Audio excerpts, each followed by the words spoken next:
Remember, all I'm offering is the truth.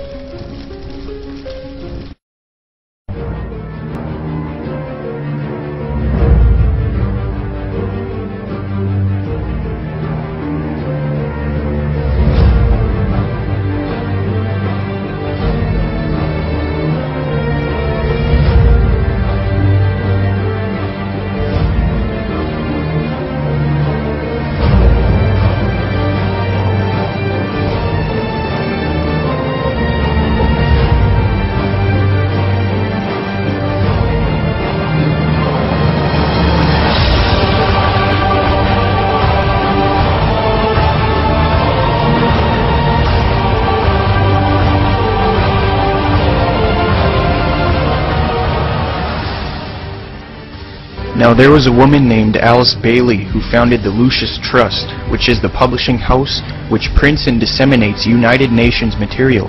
This connection shows the New Age and pagan nature of the UN and the New World Order.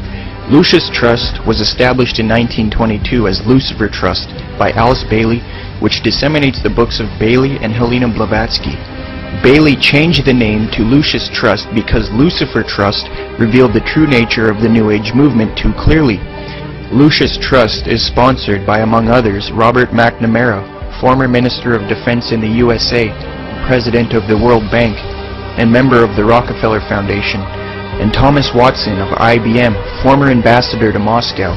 Lucius Trust's sponsors, among others, are the following organizations: the UN, Greenpeace International, Greenpeace USA, Amnesty International, and the UNICEF. Presents Inner Sight with your host, Robert Anderson. He, with Sarah and Dale McKechnie, President and Vice President of Lucis Trust, will discuss philosophical and spiritual topics essential to everyday life. Now here's your host, Robert Anderson. Inner Sight. Our topic for today, preparing for the coming age. Before we explore this topic, I'd like to say a few words about Alice Bailey. From the works of Alice Bailey: the new era is coming. The new ideals, the new civilization, new modes of life, education, religious practices, and government are slowly precipitating, and nothing can stop them. What exactly makes the New Age new? That's a good question. We hear the term so often, New Age, without probably most of us really knowing what is meant by that. Maybe we should begin by saying what the Old Age was.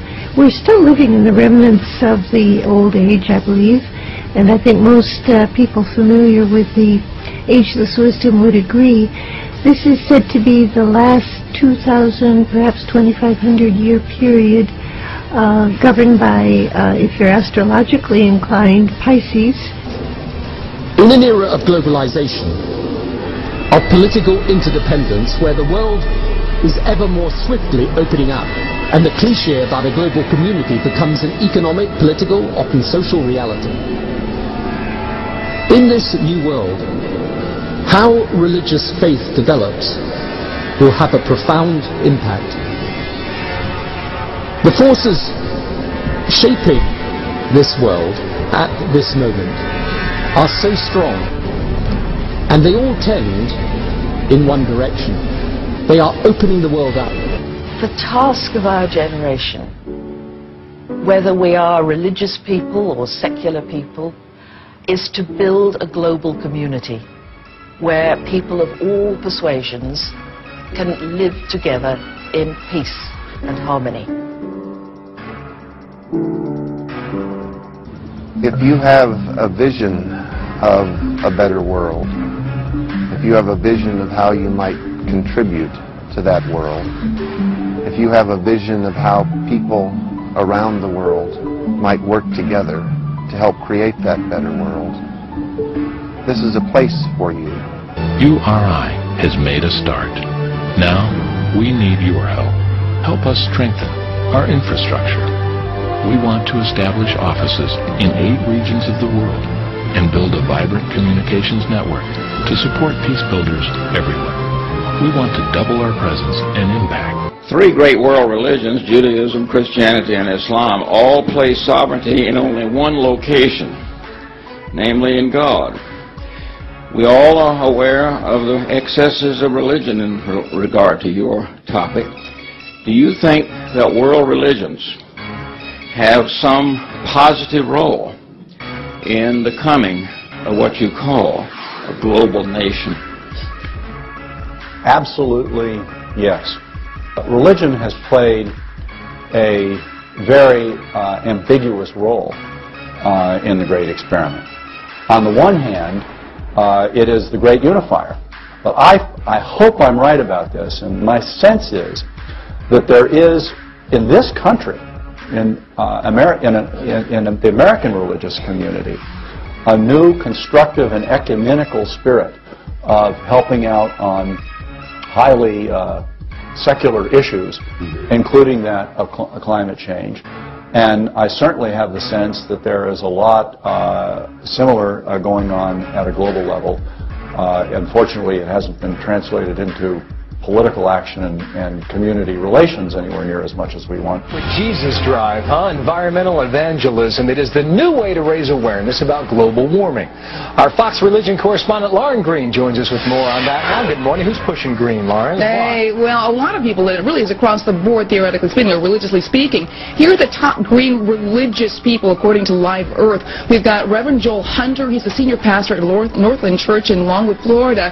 He actually was offered the head of the Christian Coalition, but turned it down because he wanted to focus on issues like poverty and environmental protection. We've got Norman Hobble. He's a theology professor out of Australia. He edited something called the Earth Bible. Then, of course, there's Pope Benedict XVI, and yesterday he issued a statement that said the people of faith must listen to the voice of the earth or risk destroying its very existence. We also have the Archbishop of Canterbury, Rowan Williams, head of the Anglican Church, and, of course, the Buddhist leader, Dalai Lama. But one thing you should add to this list is the National Evangelical Association, because 2 years ago it issued a letter to 50,000 members of its churches, which means it's 30 million evangelicals, saying that we affirm that God-given dominion is a sacred responsibility and that government has an obligation to protect its citizens from the effects of environmental degradation. So it is a big movement all across the board. Is it part of a political agenda for the religious crowd in this country?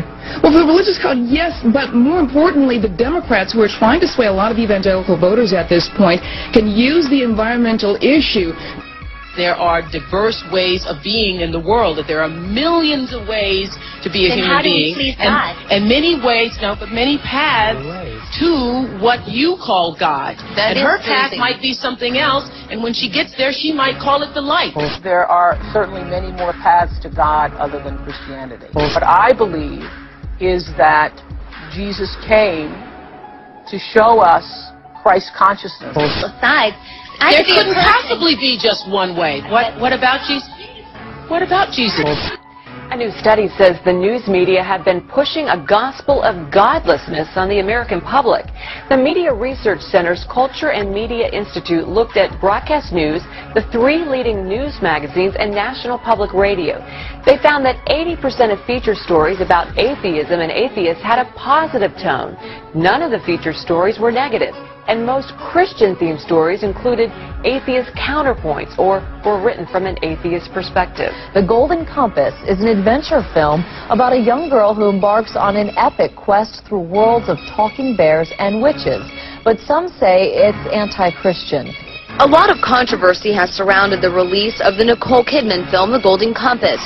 The movie is based on one of the trilogy of books written by Philip Pullman, an avowed atheist, and some parents and church groups argue the book is an attack on religion. The author's very open about how it does attack religion. I mean, the goal of the main character, Lyra, is to kill God. The story tracks a little girl that sets out on an adventurous quest that lands her in conflict with a sinister group called the Magisterium.